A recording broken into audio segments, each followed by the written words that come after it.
Hi everybody. Today with me I have Nuance Bro, a YouTuber who has been gaining a lot of traction lately. I first discovered him I think about 2 months ago, and I saw him doing political interviews out in the public and talking to people and asking them their opinions. And then I've seen that he's also been making some more videos that just share his opinions, and I just thought it would be interesting to have a chat with him and find out more about his background and what he's doing and just discover him as a YouTuber and as a person. So, hi, Hi, how are you doing today?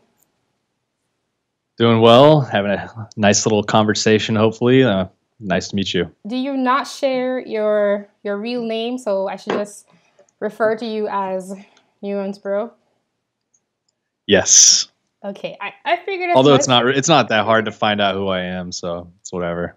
Okay, and I am very curious about the shades. I've never seen any video where you're not wearing shades, and I assume it's for a similar reason of just being discreet. There is one where I'm not wearing shades, but I'll let you guys find that one. Okay. So the first thing that I thought about when I saw you doing your videos was, why did you get started? I know that sounds super obvious, but could you just talk about that? Yeah, sure. So I've always kind of enjoyed politics and people talking about issues. I've always liked conversing with people who held different political beliefs, and I always saw I've seen different kinds of videos that I felt like were kind of what I was. It's kind of like what I'm doing right now. Way back in the day, like during the Occupy Wall Street kind of days. I saw people like there's one guy, Chase Whiteside, I believe. He was with New Left Media. There was another guy, Blogger Interrupted. There was Adam Kokesh. There was all different kinds of people that I saw doing this, and I always felt like maybe there was a perspective that they were coming from that maybe I could offer a different perspective that I thought was more interesting, or I felt like certain questions weren't being asked, and I just felt like I would do a good job at it, and people seem to enjoy it so far. So yeah. So you kind of wanted to find out about different perspectives. That's what I just heard. Am I hearing you correctly? Yeah, I mean, it's just about doing a different or better job at it. I guess I was arrogant enough to think I would do a better job, so I'll let the viewers decide. Okay, I think you're doing a pretty good job. Had you ever done anything like that before, like being involved in, I guess, producing or speaking to people in that kind of setting? Or was this all new to you and you learned No, along the way? it's pretty new to me. I used to do like I went to like a performing arts school when I was younger, so I'm used to like speaking in front of crowds. It's not that difficult for me, but um, yeah, I mean it's a new format as far as like filming my content, producing it, all that stuff. It's new. Okay. Would you mind sharing your background, like where you're coming from? For example, a lot of my videos I talk about being an immigrant and coming to the US. Like, do you think that influences why you do what you do? And is there anything maybe you think maybe people would be curious about that you could let them know? Sure. Well, I guess I kind of stand out as a statistical anomaly. I was born in San Francisco, which is considered one of the most, sort of leftist, liberal, progressive areas in the entire country. Uh, I'm not exactly like, some sort of right-wing religious conservative, or I'm not really super left-wing either, but I've kind of seen all different sides. I've been on all different sides throughout my, years of growing up.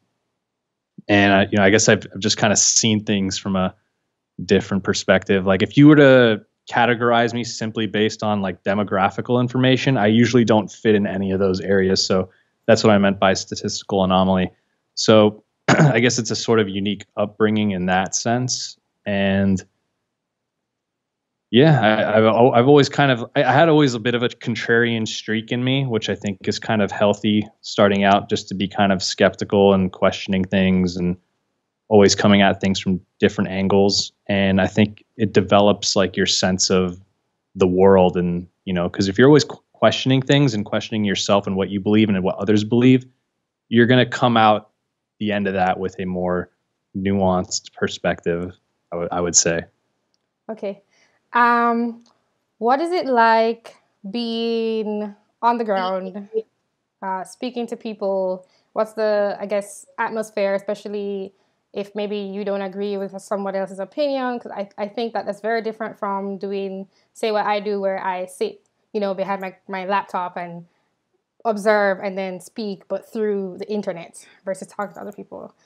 What do you think what the difference is like? Yeah, so there's obviously the interview format that I do, and I also do commentary similar to what you do as well. And I personally enjoy the interview format. I like to talk to people. I like to interact with people. I like the back and forth. I like actually hashing out ideas in real time. And you kind of see how people react, like, oh, I've never thought of that before. And, these kind of little epiphanies and stuff. I love that personally. I'm not as big of a fan of the monologues and doing the commentary and stuff. I'm sure I'll grow to like it more over time.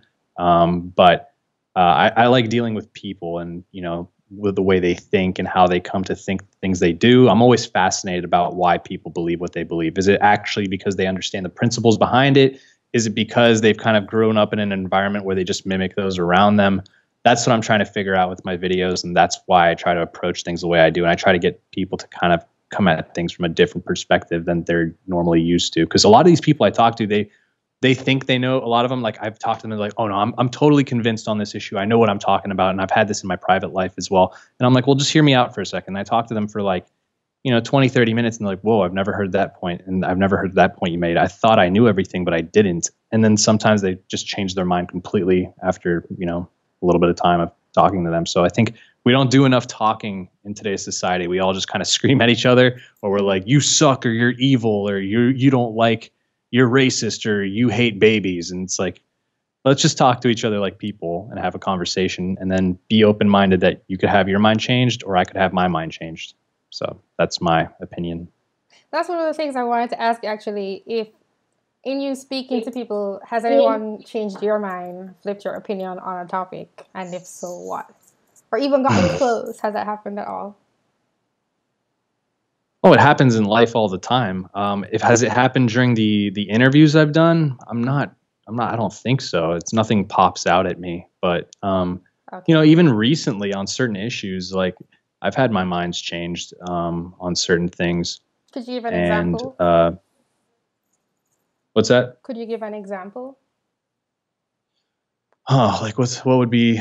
I mean, some things I go back and forth on, like the death penalty. Am I super passionate about the death penalty? No, not necessarily. Like I don't know how I totally feel about that. Certain things like abortion.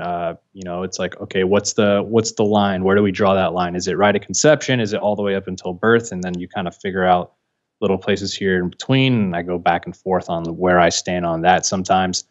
Even things like immigration. It's like, all right, is it just is it like, oh, well, I'm for total immigration, like anyone can come here as long as we get rid of the welfare state and let it be consistent with like sort of free market capitalistic ideas, free exit, no borders kind of ideas? Or is it like, no, we believe in preserving the idea of a nation, and immigrants should only fall in line with those nationalistic cultural ideals.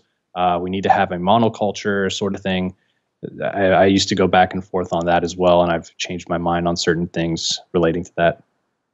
That's really interesting, because I definitely don't hear people speak about that much, about that shift, if and when it occurs. And I think you might maybe inspire me to be a bit more open with people about things that I'm not so certain about, because those are the things that I'm most passionate about, the things I'm certain about, so I don't speak about them as much. But the things I'm uncertain about, maybe I could speak about them. Something else I wanted to ask you was if you had any interesting experiences, like maybe something dramatic happened when you were out there. I guess in my mind, what you do seems like a place where something bad could happen because you say the wrong thing, because everybody's really heated. Has anything happened to you? It's like that. I'm really bad at categorizing things like that in my head. Like I don't rank order like, oh, this is the craziest thing that happened. There's some crazy things. Like when I went to the Milo event in Berkeley, there was a bunch of police and they were like on top of their game as far as trying to make sure no violence was occurring. And I remember these two, if you can see it in my part 2 video of the Milo event, it's right in the beginning. I kind of made like a little I made like a little montage in the beginning, but basically these two girls were kind of like screaming in each other's face and, shoving each other and stuff. So then I tried to get in between them and try to make the peace. I'm like, yo, like, let's keep it peaceful. And as right as I said, let's keep it peaceful, this line of officers just came in and started shoving everybody out of the way. And I played the music like, move, bitch, get out the way. Oh, really? That's pretty, yeah, it was pretty funny. Okay, okay. I guess that is kind of cool. I've never been. Nope. I pretty much play it safe. I don't think I've ever been in a situation like You should that. get out there. You should have some conversations with people. That's what we need more of. Yeah, I guess I do have the time, and I think I also have the interest, and I also do like to talk to people. So I think about it. I think about it. Yeah. Uh, But challenge yourself, maybe change your minds on some things too. yeah, I think it's. I actually I had a little tiff with a friend I was just making. She was like a mutual friend of my very, very good friend. And she teaches. And we started talking about gun control. And I won't get into the detail of the conversation, but I think just speaking to her, and I think also the same way, because she was very like passionate about it and did not think what I thought about it. But I think because we were talking in person, I was a lot more open to what she had to say, which I try to think that I'm not like that, but I think that it does influence me if I am speaking to someone directly versus hearing about their opinions or like reading about it or listening abstractly and then thinking about what's being said. I think I'm more influenced by it. She didn't change my mind actually, but I still think that I thought about it. I was more open to what was being said because it was someone I was friends with and becoming Yeah, friends with. we know this from science that people are going to do better in a one-to-one environment when they talk about ideas because there's less sort of tribalistic tendencies. When you keep it in a group, like I don't know if you saw the CNN town hall No. for the gun control thing where they had Marco Rubio up there. And if they really cared about a productive conversation, they wouldn't have done it in that sort of environment. They would have had it more of like a one-on-one sort of thing with no audience. Because when the audience is there, you start grandstanding and you're trying to appeal to the audience, and the audience feels emboldened because they hear people who are angry, emotions are high, and they all kind of like get in this sort of gang, mob mentality, and they're like, yeah, I made the comparison that I thought it was kind of like, I don't know if you saw the third of the Batman series. What was it? The Dark Knight Rises, where they had the sort of kangaroo court and they were doing death or exile, and everyone's like, yeah, this is merely a sentencing hearing. It was like this sort of crazy thing where they were just sentencing people to exile. It kind of seemed like that, and it was just like this mob rule, no sort of like, civilized debate. One-on-one's always better than a group because then people are a little bit more rational. They keep their guard a little more down. They're going to talk to you like a human instead of like the enemy that they're fighting in some sort of tribal battle. Yeah, yeah. Yeah, I definitely agree. And I think most people would agree with that. And our use of technology and social media has definitely been driving us to be more, as you put it, tribalistic because we're not interacting one-on-one. Do you consider yourself, say, conservative or Republican or Libertarian or anything like that? Do you have a label, which you may not, that you would put on yourself? And if so, what would that label be? I mean, conservatives call me liberal, liberals call me conservative, libertarians call me authoritarian, and authoritarians call me, anarchist. So it goes all over the place. It depends who you talk to. As far as what I think personally about myself, I'd say I'm a pretty liberty-minded, freedom-loving individual who still believes in, certain ideas are better than others. I don't think all ideas are the same. I think, a lot of the principles found in the founding documents are really good. I think a lot of the founding fathers had to say, some of the Enlightenment philosophers, I think those are better ideas than a lot of the ideas out there. And those are kind of the things that my views lend themselves towards. So I'm generally pretty freedom-loving person.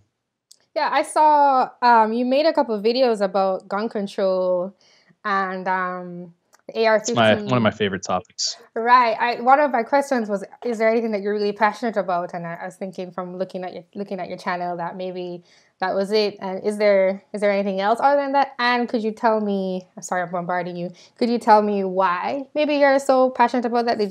Is there a reason behind that, perhaps? The passion for the gun control thing? Yes, yes. And then also if there's anything else that you're passionate about. Well, there's other things I'm passionate about, but the gun one is my number one issue personally, just because I understand the history behind it. I think a lot of people who try to promote the gun control narrative have zero clue about the history. The first gun control laws in America were designed to prevent slaves from owning guns. Mm-hmm. And then later on, after slavery wasn't a thing, then it was specifically blacks from having guns and things like that. And it's always been designed, gun control throughout history in any society has always been designed to have some sort of controlled underclass or a class of people that they don't want having power or they want to keep controlled. It's always been about depriving them of rights and having rights for others who could control those people. And I don't want to be a slave ever in my life. And I know that, if someone says we're going to disarm you, it's because they want to enslave and control you. So I don't ever want that to happen to me. If you look in history, all the major genocides always started with gun control, whether it was Cambodia, China, the former Soviet Union, Nazi Germany, even the Armenian genocide, all of those started with some sort of gun control or registration scheme, and then massacres happened after that. I'm not saying it's going to happen in every case in every country, but that's how it starts. And I still believe in the sovereignty of the individual and being able to, the only person at the end of the day who's responsible for your safety and your life is you. And we even have Supreme Court precedent, different federal circuit court precedent saying, if the cops don't protect you, you can't really sue them and win if they fail to protect you. So, that's even with the case at the Florida school, just because the cop went in there, if someone tried to sue the police department for that, they're not going to win in court because the police have no duty to protect you. So if they're going to hold those kind of rulings on us, that there's no sort of recourse if the police fail to protect you, well, the ultimate responsibility lies on yourself, and you have to provide protection for yourself. That's my opinion. I'm going to still ask you about anything else, but I wanted to pause here. First of all, I 100% agree with you, and I also am quite passionate about gun control, but from the perspective of coming from another country that has a lot of crime, but also very strict gun control laws. And where are you from? I'm from Jamaica, and Jamaica has a lot of crime. Yes, despite having lots of gun control. Yes, I think your private citizens are only allowed to own handguns. And then there's also a very strict registration system. I think people have to endorse you or something like that. And so often I have so many memories of listening to the news and hearing 3 men were shot down by gunmen today on the streets of blah blah blah, so often. And it was, and when I was younger, I never really thought about gun control or thought about it in that way. But as I'm getting older and then realizing, and also actually researching and doing more history on homicide rates, which just went way up after they implemented gun control, that changed my mind. But I'm going off topic. What I wanted to say was that you said that you think that gun control laws are only really implemented to remove rights from one set of people to create an underclass that can't protect themselves or to control them. And I definitely agree when you were talking more on the level of genocides and places like China or the Soviet Union, places you're talking about where they disarmed the population first. But do you think that's really true? Because I'm not sure that it's always because of trying to create an underclass. It doesn't have to be some sort of nefarious intention all the time by politicians. But look how it plays out here in the United States. Where do we have the strictest gun control laws? It's where we have the most diverse demographics. It's in the cities like Chicago, Washington, D.C., Detroit, Los Angeles, Oakland, places where there's higher amounts of, different ethnicities like Hispanics or blacks, for example. Mm-hmm. But is there that much in the areas that are more predominantly white and rural? Not so much. So, no, it kind of plays out that way. Even in the United States, you see stricter gun control laws on, minority communities. And that's how it plays out. Yeah, this is totally unrelated, but that's something I found very strange being in the U.S. was that most of the minority communities were concentrated in the cities, and it sort of made sense more for recent immigrants. But if you think about Black Americans, I don't like using the word African American, which is my personal taste. They've been here for a long time, so why are they in cities? And I did talk to someone who was from Mississippi, and he was saying that you can find more Black Americans in rural areas if you go where he's from, like in the South. But I can't verify that. I've never been there. But that's something I find really strange. You know, coming from a place full of bush, as we call it in the country, that's not. It's the rural areas that's full of Black people. So I just that's more of like a Western thing as far as poor people living in the cities. If you go to places that are actually more developing and actually really like third world type of poor, the poor live in like the countryside or like the rural areas, whereas the more well-off people live in the cities. It's kind of almost inversed here in the United States, although there's lots of rural areas like. You talked about your friend, especially in the South. It's because of our unique history here in the United States, slavery and, different things. But especially in like the South, there's a lot more Blacks in like these like sort of rural areas as well. But a lot of the migration happened to the cities because that's where the opportunity was. Mm-hmm. So people move there, to get money and jobs and things like that. Okay. Was there anything else that you're passionate about other than gun control, or do you think that's the only thing? It's the one I'm most passionate about. But I mean, there's plenty of things I'm passionate about, like civil liberties as far as free speech, Fourth Amendment sort of search and seizure laws, all kinds of things. But I usually don't speak about my opinion in depth too much on my channel because I try to keep it a little bit more neutral and more factual rather than just like, this is my opinion and this is what's right. I try to be a little bit more neutral with that. Do you have any interests outside of politics? Yeah, I love, traveling. I have a lot of like, I even put up 2 videos on my channel where I was like in first class flights. I like do a lot of these like really fancy international first class flights where the flights are normally like $25,000 a ticket or whatever, but I have like my own ways of getting it where it's like for that $13,000 ticket I pay $5 or something. But there's that. I like obviously I like firearms and guns, things like that. Those are really interesting to me. Just the thing itself, there isn't like maybe like a family tradition or like a specific thing like you like to hunt? No, I'm the only one in my family really.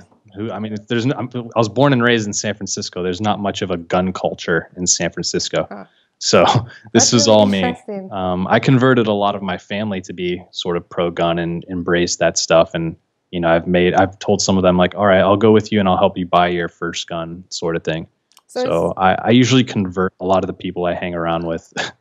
So you're saying it's more of like the civil liberties kind of thing than some recreational idea in terms of what do you mean? Being so for guns. You're saying that it's more of a. I'm just trying to find the reason because I know it's not just because of the actual object.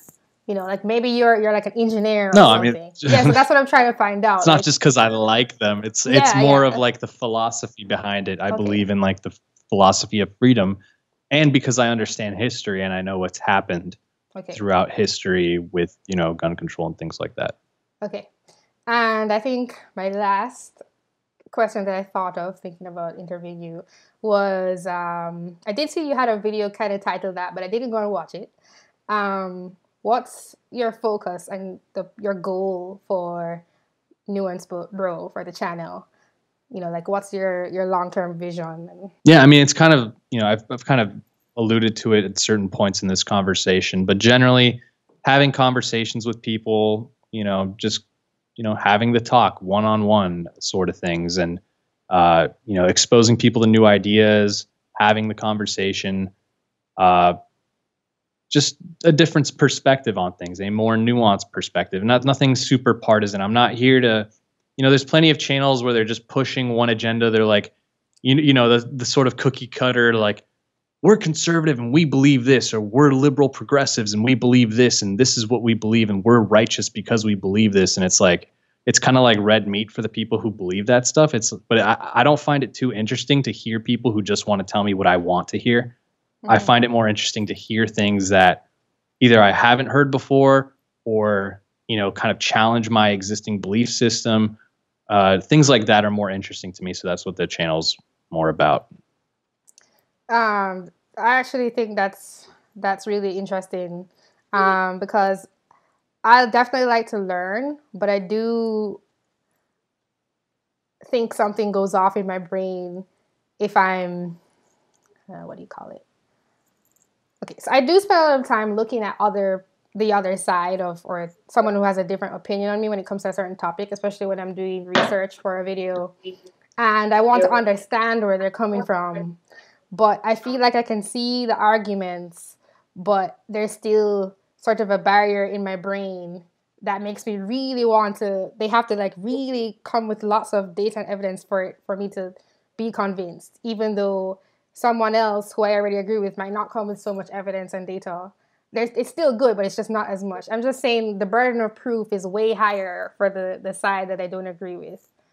I'm just admitting that about Well, what myself. you can also do is not see them necessarily as the side you disagree with. Like, imagine if it was a person, for example, like a lot of people who support Trump or a lot of people who support Hillary.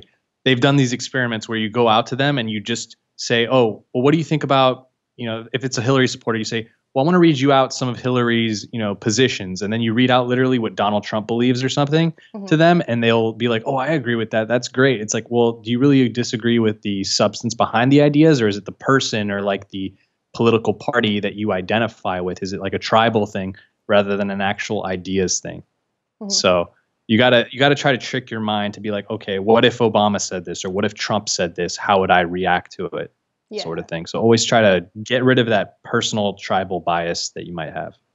Yeah, you're definitely right. And I have found myself, for example, I don't talk about Trump very much on my channel, but when I do, it's almost saying that I just don't think he's a terrible person. But he made a lot of tweets, not a lot, but there are a couple of things lately that he did that I really didn't like, and I briefly mentioned it on Twitter. And I was thinking to myself, I'm probably more likely to make a video saying why I don't think he's that bad than make a video saying, oh my God, I really don't like that he's doing this. And maybe it would be better. Well, what does bad mean? Does it mean his policies are bad, or he's as a person bad? Because you can be a terrible person and have great policies, but you can also be a great person and have terrible policies. So me personally, I'm not really convinced. I'm not convinced. I'm not personally concerned about who someone is necessarily personally. If they're the leader of the free world, I don't care if I have to like them. I just want to like their policies personally, for the most part. There's obviously some exceptions. Like, they can't be like totally like, you know, they can't be like some Hitler-esque person up there who's talking about, you know, burning Jews but doesn't actually do it, sort of thing. But, you know, generally speaking, I value the substance and policies over, you know, personal, like, oh, does he cheat on his wife sort of stuff. Yeah, I agree with you. The reason why I was never always saying I don't think he's that bad is because I don't think he's much worse than any other politician, even though people were like trying to paint him that way. But I did mean policy stuff. I've always thought that he was kind of like brash or things like that, but I don't really care that much about that stuff. So the personality thing, or I also don't think I can get a proper picture of who someone is through media portrayal of them. So I do try to refrain from, you know, like this person is on, like their soul is great, or because I feel like I can't really see that. Yeah. Generally speaking, but I think it's not too hard to see like generally what kind of person Trump is. I don't think it's that hard. But I think some people try to read into him like the way they wish to see him rather than the way he actually is. Yeah, I don't think I can see him properly, but I think that I am more reserved about that. I've always been like that. It's not just Trump, just in terms of like celebrities or people who are in the media a lot. And I do think that I am more reserved in that way than most people. So I think that was all of my questions for you. Thanks for coming on. I appreciate it since I reached out to you, and I wish you luck with everything you're doing. I think it's great that you're trying to bring the more nuanced view. I really think so, and that you're being successful at it, because I do think a lot of people do want that, but the public maybe doesn't want that because, like you said, they're throwing red meat. So I think you're attracting people, and I think that's really good. And I agree that we need to have more dialogue between people. Yeah. Cool. Yeah. Thank you.